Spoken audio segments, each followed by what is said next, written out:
back here with another video. If you haven't, like and subscribe to the channel. I'd like to get this thing off the ground. It's so tough to build a YouTube channel. I'm used to building engines. So a little bit about this engine, if you haven't seen the previous videos. I'm doing a twin turbo build, and what I have is a small block Chevy 350. This is a 207 block, which is a 1980 to 1985. They come in a number of things, trucks, vans. So what I'm doing is a budget turbo build, and I've had a couple hang-ups on this build, as you can see in the last video. If you haven't seen that, I'll include a link in the description. But I had an issue with the old balancer, so I'll show you that. When I was driving that thing on, I noticed that it had started to crack. So I bought another balancer. I got it on finally. So I'm running into another couple issues here. I'm so used to building the solid roller camshaft engines.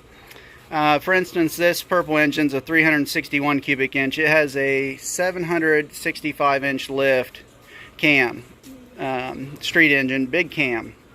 Now, I didn't go anywhere near that big on this. I only went with a hydraulic roller, and I believe it's a 565, 545, right around 248 duration at 50 thou.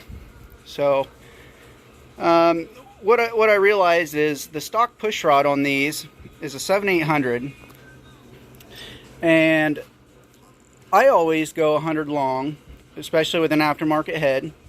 Pro rod 7900. It's a chromoly push rod.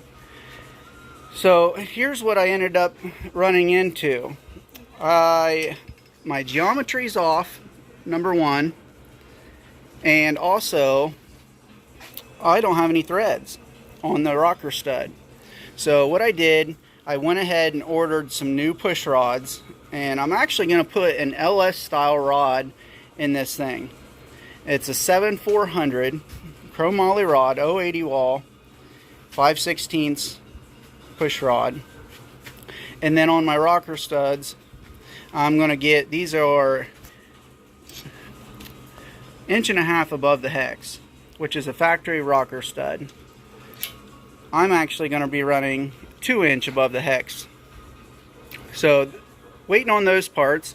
And then the next thing is I mounted these headers on here, and what I noticed was right away is I got the wrong damn elbows. I got 3 inch, and those are not 3 inch. Now on a customer's build, I have cut these off and put the bigger flanges on them, the V-band flange. It was a nitrous engine, a little Toyota Starlet. So I'm ready to actually get my intake gaskets on here, and I'm waiting on parts still. I went ahead and ordered new elbows, and I'm waiting to throw these things on here. I have my turbo hat, wires, distributor. I got everything for this thing. There's my intake gaskets. We run a 1206 Fel-Pro on those. I got wastegates and blow-off valves, distributor. I got a brand new blow-through purpose-built carb for this. It's a Holley. Valve covers and an intake. I'll show you those guys in the next video.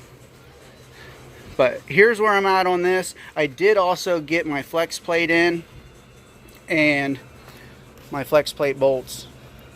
So once I get this thing off the stand, I plan on running it on my engine run stands that I build. So I'll show you that once I get this thing put together. I'm hoping it's only going to be, once those show up, I'll be able to rock and roll and get this thing finished up. But again, like and subscribe if you haven't, and we'll catch you guys on the next videos.